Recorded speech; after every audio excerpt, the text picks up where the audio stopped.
banyamuga dusangiye umwuga wacu mwese muri ngaha abartiste n'abajeje guteza imbere umuziki w'u Burundi mwese mu cyubahiro cyanyu tugira amahoro iterambere mu kazi kacu.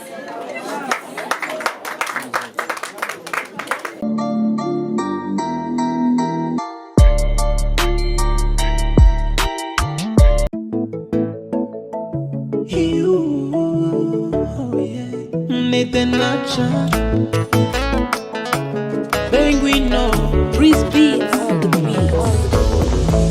amaraso yanjye ntiyarare gutemba neza kuko utaraza bebe naribuze baby wampaye igisobanuro cy'ubuzima urankunda ndabikubahira teteshe urinda amarira mu buzima cyongwino nguteteshe zibanganye inkovu wigeze kugira nicyo gisobanuro cy'urukundo baby ngwino ngwe mu gituza karabo kiroza nikundira baby ngwino ngwe mu gituza nkurinda abahungu datuma utuza baby ngwino ngwino je nawe twikundanire disi ngwino ngwino ngurukundo w'inkwereko baby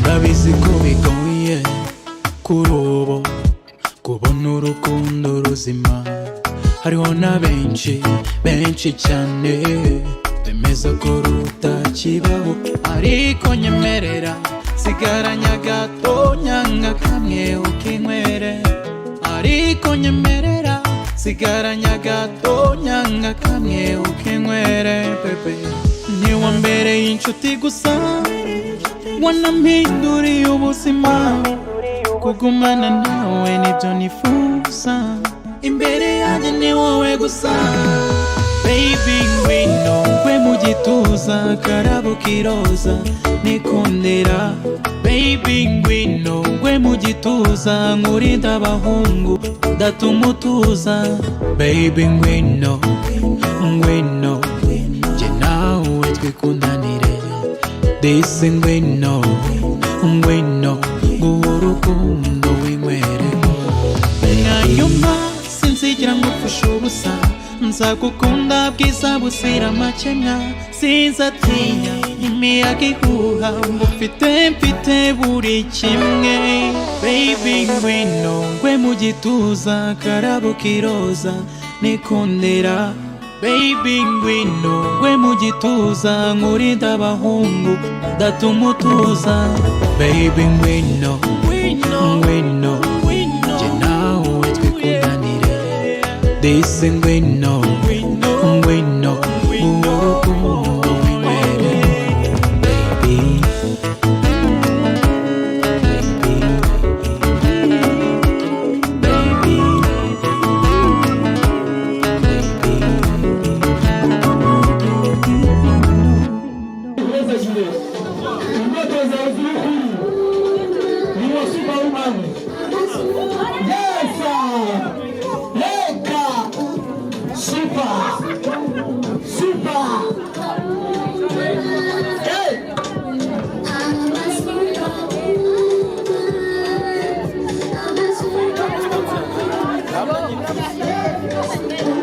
Bigi nukuranzibira gucyonye man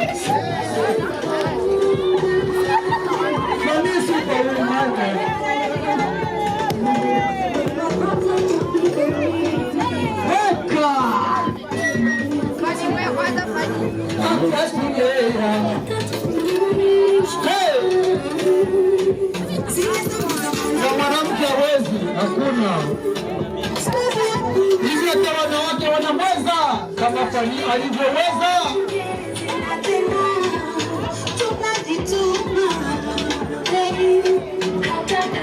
Tunaweza,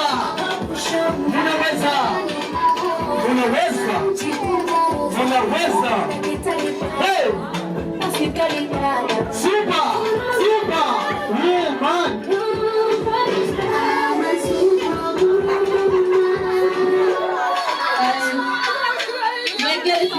Megere, I want you to smile Megere.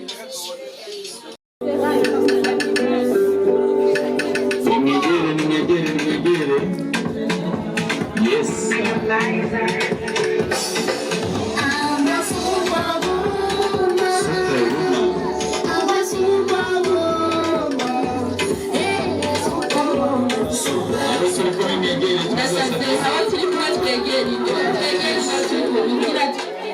Amasana ya abaturi kumwe n'imyegere kubasabye mukwirinda no kukingira ikiza coronavirus bisabye gukaraba ariko barazana ari imbere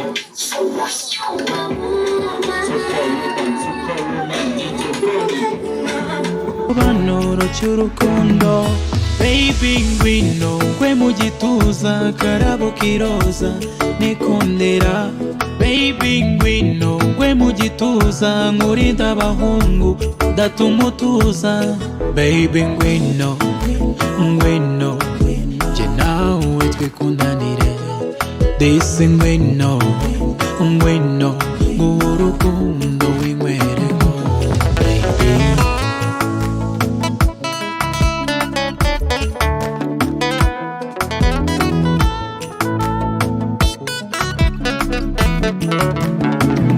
ndabizi ko bigoye kuri ubu kubona urukundo ruzima.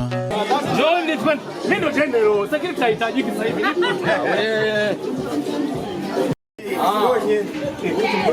Sana mkasi tulikata na pro.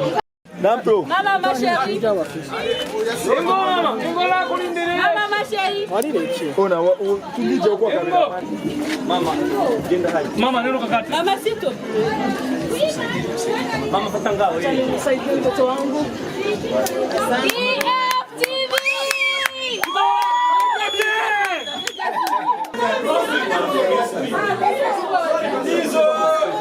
Dizo technology. Ona mko tayari? Ona tayari. Kabeza mzima. Wataona na basi. Pale kubwa hii. Mazoezi ni radiatrice hizi. Sio media. Kabeza Tunaanza kwanza. Hizi sauti zitaingia vizuri. Sana tu. Inanasa kama corona. Bwana, kwanza na biashara zangu kwanza. Sababu hizi ndio wewe peke yako. Maana alafu Hakuna yangu ningependa nunua hapa. Hizo zikazitangaza ona jamani. Sasa mmefaa ona juzi. Bango limewasha mataa hapa. naingia subiri. Bango ni kubwa. Madame la ministre. Bango ni kubwa. Bango ni kubwa. Kubwa. Mataa yamewashwa. Balaa. Wengine wanaongea maneno tu. Kubwa. Na wafanye macho. Tazeni tena. Mimi niwaambia kwa kufanya makubwa. Bishani tena. Haya, naomba tu nikae ofisini. Wengine wanaongea tu. Sisi tunafanya tu. Wanaleta maruba. Wanafanya madevi. Ma conference de presse. Naomba nikae ofisini kwa Wanaleta maruba.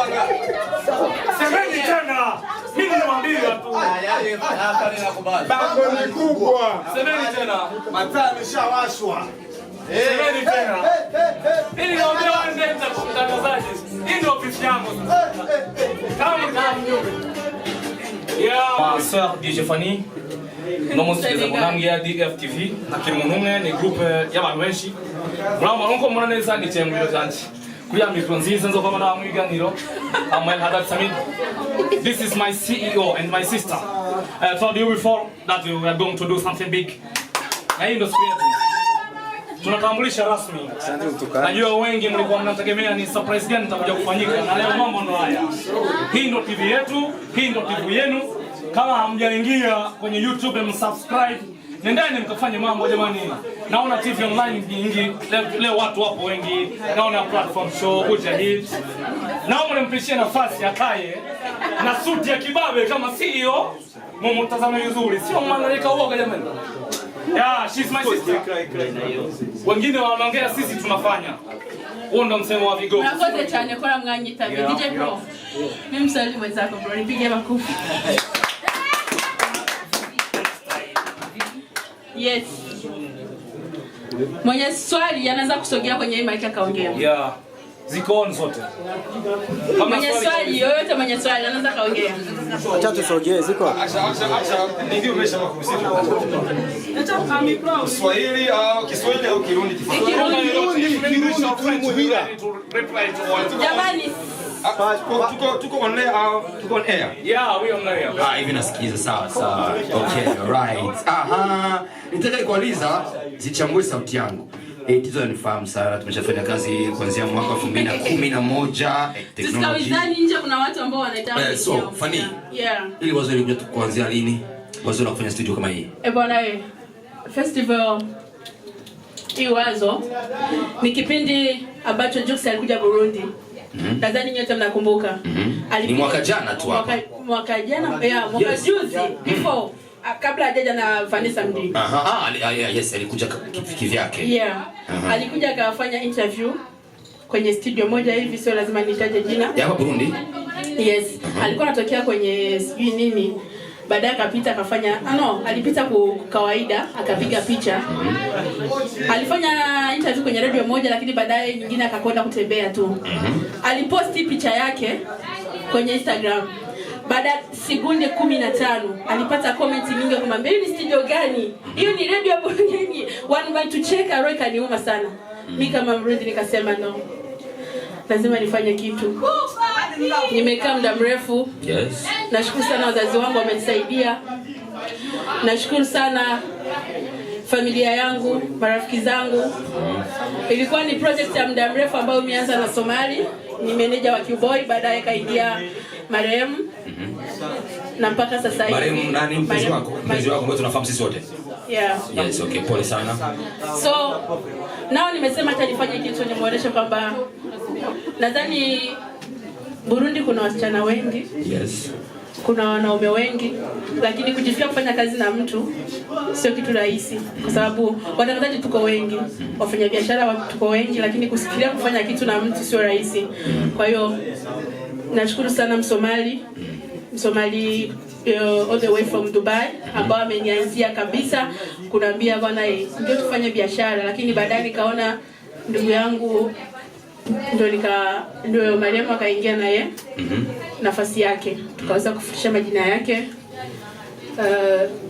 ya Msomali na tukaendelea na project. Pia Msomali popote ulipo nakushukuru sana kwa sababu idea nyingi umenipa. Fani, nitakuja kuuliza watu ambao utakuja wadhamini wako ambao wamekusupport. Na maswali mawili tu. La kwanza limekuwa hilo. Swali la pili, ile radio yako itakuwa radio tu, itakuwa TV, utafanya kipi kwenye hii radio na italenga surprise siku zote. Lazima taendelea kuwashangaza na kuwa surprise. Okay. La tatu na ndilo la mwisho. Ulishazungumzia kwenye masponsor wako ambao watu ambao unawashukuru kwa kusaidia. Serikali Burundi unaiomba nini kwa watu kama nyinyi mtaweza kufanya kitu kama hiki? Kwa sababu ni hii studio, mimi ni mtangazaji miaka mingi kwenye radio, miaka mingi hivi, miaka 11 sasa hivi. Nimeshangaa kuona mtu kama wewe binafsi kufanya kitu kama hiki hapa Bujumbura Burundi. Sasa wazamini wako umewashukuru, lakini unaomba nini serikali kusupport vijana kama wewe au wanawake kama wewe? Kama wewe ni mwanamke, ni mwanamke haujaolewa, unafanya kitu kama hiki, unaomba nini serikali? Serikali naomba kusupport vijana, naomba watu support, naomba kila mwenye, kwanza naishukuru kwa sababu vima vyangu viliingia free. Tupige makofi serikali watangazaji wenzangu. Tumeingia. Nashukuru sana serikali ya Burundi kwa sababu walisikia wazo langu wakasema pia acha tukusupport. Najua kila mmoja anajua ukiingiza kamera au usikija 3-4 unaweza kulipia ngapi kwa sababu tayari mmoja kufanya biashara, lakini waliniangalia wakaona vile na kwenye TV ya taifa ya Burundi wakasema acha tukusupport kwa sababu una ndoto kubwa. Na pia mtu mwingine ambao naweza kusema sasa hivi namshukuru ni Joseph Kusaga, ni manager wa Clouds Media TV Tanzania. Ndio sio Tanzania tu, ana nyingi sana ambayo aliweza kusikiliza project zangu pia Tanzania. Yeah, akasema kwenye akili kubwa, nashukuru kwa jina lake tu. Yaani kunipatiza akili kubwa ndio tu nalishukuru sana. Yeah. So namalizia maswali kwa matatu akinamalizia kitita cha pesa vimekosti pesa ngapi ili hivi vitu vyote viingie hapa au vifaa kama hivi vije Burundi pesa ngapi bila kupita pembeni? Hii ni project ya miaka 3.5. Can you imagine miaka 3? Sivai vizuri kama wanawake wengine. Nashinda kutengeneza nywele, kuvaa nywele ya bei kama wanawake wengine. Niko na vizia kitu. Yes. So siwezi kusema eti nasabia pesa gani, ni pesa nyingi sababu miaka 3 niko nawekeza kuja kufanya kitu kikubwa. Yes. Yeah. Tukushukuru sana na tukutakie mafanikio mema katika kazi zako na project nyingi ambazo surprise mengi ambao unatakia nchi yako na wasanii na media tofauti Burundi ili uendelee kufanya kazi yako vizuri. Tukushukuru sana Fani. Asante. Naweza kusema mimi ni mwenye baraka kwa sababu siku zote Mungu ananisogezeaga watu wenye kunikubali na kunipush, watu wenye nadhani Fani mnamjua vizuri, ni mtu ambaye anaga ugomvi na mtu, ni mtu ambao ni mtu wa watu kwanza. Watu kama hao, watu kama nyie kunisogeleeni na kuweza kunipa ushauri na kunipisha mbali sio kitu rahisi, na sio kila mwanamke ambao amepewa bahati hiyo na amepewa nyota hiyo, lakini mimi namshukuru sana Mungu. Fani, tutakuta kwenye TV Gun, kwenye channel Gun FM, tutaipata watu wa Ngozi Gitego tutakuwa kwenye channel. Nimesema ni surprise, lakini bado muendelee kufuata DFTV kupitia DJ Fani YouTube. Yeah, sasa hivi pekee yake YouTube. Na vitu vingine vinakuja. Asante sana. Urabizi ari byo bita kudevyeja mu Kirundi kudevyeja. Iyi ni studio rumano bwa mbere tuyishitsemo. Jewe ni bless okay umviriza niambie defense ndo furaza kutusikiliza kidogo. Bon nubwa mbere dushitse hano kandi ni nubwa mbere ino studio idushikiriye mu Burundi. Je navuye muhira nzi neza yuko nje muri anniversaire. Ariko dusanze ari ikintu gikomeye cyane ngiyo nari gusiba nari kwiga imihari kandi hahaswe gato kugira ngo sibe. Je sindiwa ndavuga menshi icyo no kubwira gusa bavuga mu Kirundi ngo nta muvugishwa yemegwa iwawe. Hari abantu ngaha usanga bakubona nk'umuntu w'iwaye bivanye n'ingene uba ushika imbere kugira ngo ushike ku kintu kanaka. Je ndazi neza respect abaririmbyi b'Abatanzania bahafana isi y'Abarundi bamuhe. Ibyo mwari mubizi kubera ko narabibonye. Yes, respect abaririmbyi b'Abatanzania bamuhereza DJ Fani si abaririmbyi b'Abarundi bamuhereza. Nicyo gituma navuze ati nta muvugishwa yemegwa iwabo kubera ko twama turiko turaharira mu groupe twandika udupost hajya dukomanta baba babona umengo turangana twese nibamenye yuko target zitandukanye. Nicyo gituma hari abantu usanga bidogera aho bari nkuko umengo babanwereye umusuru urumva kuko bategerezwa gukora umwese yarakwiye kuba afise mind yo kugira ngo igihugu gitere imbere. Hariho studio nyinshi duhora tujamo z'amaradiyo ngaha bakatwanyira ko dufata n'ifoto kubera ko ziteye isoni. Hariho nk'umuririmbyi avuga ataraje kugira media tuwavuye hariya akumva isoni zo gufata video para posting akafuta ubonye ai posting na avuga ati nashitsi Bujumbura ariko mu minota mikeya batanga gukomanta bavuga ati izi ni studio gani kweli achafuta bisigura rero vraiment urakoze kudutera iteka sinigwa ndavuga menshi je ndagufelicite vraiment je nari sanze ndagukurikirana ndagufana uwo birunyutse vraiment I'm your fan Fani DJ Fani selector Fani imani kujimbere Rwanda bitera Burundi ndetse no hanze nimba umuntu amaze kuronka n'agashance gato ko kuvisita mu bindi bihugu antuka mu Burundi turashaka uno munsi kuba twishimira DJ Fani waze ko twamukomera amashimeshi. Igituma ndabivuze ni kubera iki nibyo je ndasanzwe nkora konsamirizi ariko urabya ama studio menshi ya hano ukacura abaniyi uraza kubona yuko hari itandukaniro uraza kubona neza yuko amaradiyo nibyo ashobora kuba afite amasponsor menshi ariko Fani ari umuntu ari umwigeme w'umurundikazi agakora ibintu nk'ibi naze ko umuntu wese n'umuntu yoba mwanka yovuga yuko yakoze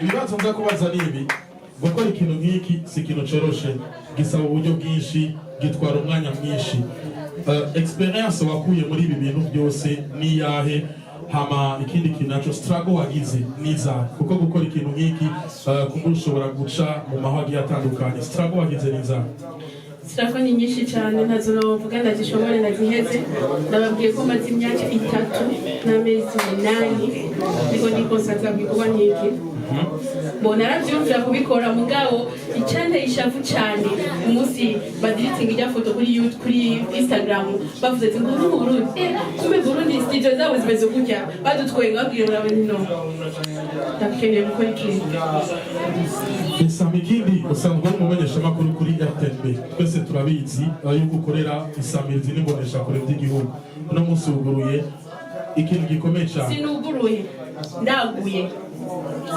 ushatse kuvuga uzanye ibintu bikomeye basi ibintu tutari twizeye ibintu tutari bwabone uno munsi urabizanye ngaha ikibazo kica kiza nifana ngiye kubandanya na RTNB cyangwa nifana no munsi agiye kubandanya n'ibyiwe of course nkeneye kubandanya na RTNB kuko niho yandezega nikindera n'umuvyeyi wanje baradio kuri no mwanya nimba afasha kuja kuri ekra akamenyekana ku bandi bantu bose ni kubera RTNB uburongozi bwayo so sinifuza cyangwa kunarota hagarika gukorera televiziyo y'igihugu nzobandanya ndumesha makuru yayo yesama mu kurangiza si kibazo ahubwo n'intererano ku muntu wese kumbure aza kubona ino video kuri YouTube hageze yuko amajambo kumbura agabanuka ibikorwa bikaza Fani yashoboye kudepansa amahera menshi kugira ngo ashobore gukora ikintu nk'iki umurundi wese ahari umunyamahanga wese ahari abone yuko iri terambere rya Fani ari terambere ryiwe ari n'iterambere ry'igihugu agerageza mu supporting mu buryo ubwo ari bwo bwose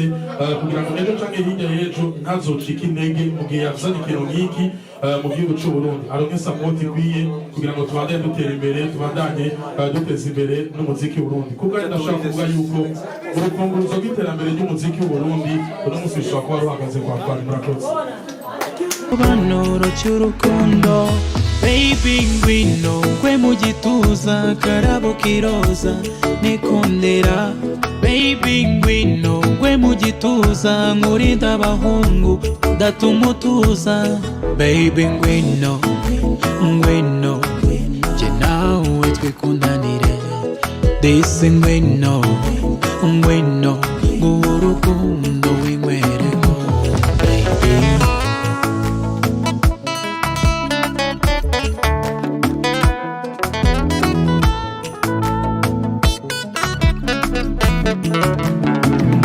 Ndabizi ko bigoye kuri ubu kubona urukundo ruzima hariho na benshi cyane bemeza ko rutakibaho ariko nyemerera sigaranya gato nyanga kamwe ukinywere ariko nyemerera sigaranya gato nyanga kamwe ukinywere bebe niwa mbere y'inshuti gusa wanampinduriye ubuzima kugumana nawe nibyo nifuza imbere yanjye ni wowe gusa Baby ngwino kwe mu gituza karabo kiroza nikundira Baby ngwino kwe mu gituza nkurinda abahungu datumutuza Baby ngwino ngwino je nawe twikundanire disi ngwino ngwino ngurukundo w'ingwereko nyuma sinzigira ngupfusha ubusa nzagukunda bwiza buzira amakemwa sinzatinya imiyaga ihuha mfite buri kimwe Baby ngwino kwe mu gituza karabo kiroza nikundira Baby ngwino kwe mu gituza nkurinda abahungu datumutuza Baby ngwino ngwino je nawe twikundanire disi ngwino ngwino ngurukundo w'ingwereko Guys, hello guys, nakunda cyane nkuko nababwiye kuva mu ntango ino FNMA turi muri DJ France party yadutumiye ko je yasikubwiye ivya ntumiye ko nabo yansaba ifoto gusa mwanshire ko sinzi ivyo yantumiye ko nanzi ko ni mariage ko mbonye bimeze neza cyane ndagwije fani ndakuramukije Big ndaramukije abakunzi ba Black TV Leo so abere mzee no Sibinu ko be hasi gushika Johnny Gote Chakumbwire neza mzee harakanoti aha harakanoti musi bitakanoti gusa nabirefu Go from. Great, funny. Bwambe felicitation ku bintu watweretse beza cyane. Numva ko niteka ku gihugu mbese na abakunzi umuziki muri rusange. Ego. wavyumvire gutse wabitubwiye n'ivyo wabivuze mugashaka abakuza Black TV ubwabo bavyumvire ngene vyatanguye ubwabo bikuze mu bino bintu. Ndavuze nicyo novuga gusa ndaryohewe cyane.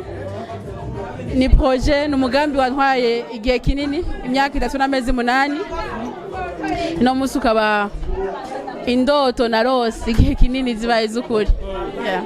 Isuzingano kuunye ili twamara meshi nivyo ariko twatwibera akabanga iyo studio mahari ngana gozi na akabangano kwibera ko ni ibintu bitaje rimwe na rimwe haje ikintu kimwe hakogwa iki ejo hakogwa iki so birebire.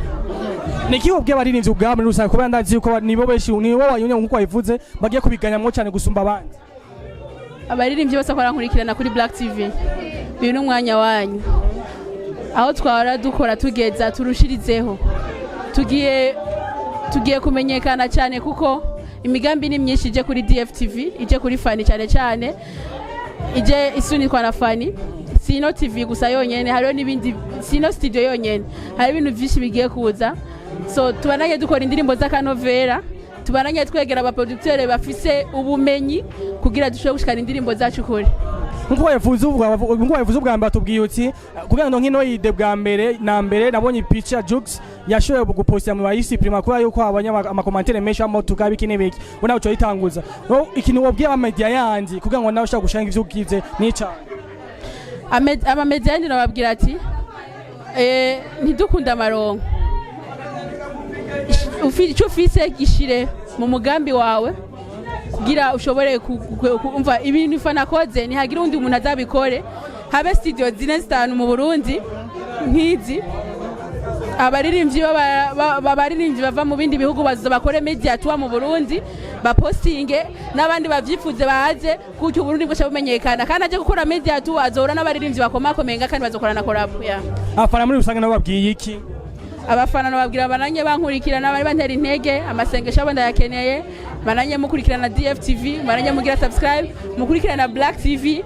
Thank you so much. Merci beaucoup Fani ndakwifuza amahirwe menshi byo kurakora mbese itambere giza murakoze cyane bakunzi ba Black TV ndabakunda cyane turacabakeneye. Thank you so much.